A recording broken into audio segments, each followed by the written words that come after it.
در حدیث آمده وقتی حسنه تو، توفیق خیر تو، توفیق نیکی به تو شادمانی داد، احساس سرور داد و معصیت و گناه تو رو اندوهگین کرد، فانت مؤمن، این نشانه مؤمن بودنه.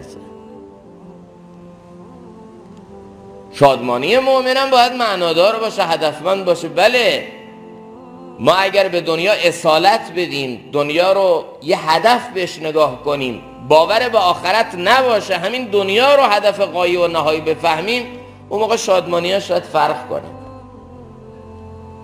ولی وقتی ما باور به آخرت داریم، باور به لقای الله تعالی، باور به اون کالای گران قیمت الله تعالی جنت داریم، خب حالا جنس شادی ما هم باید فرق کنه.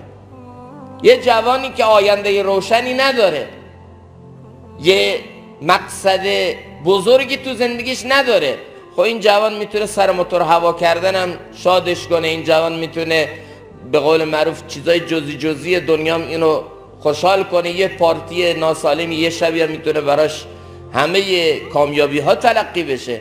اما یه جوانی که دنبال هدفه، دنبال یه آینده روشنه، این جوان رو هرچی خوشحال نمیکنه.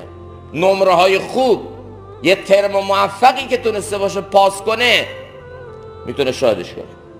یه موفقیت علمی به دست آورده باشه شاد میشه، چون این با هدف داره زندگی میکنه.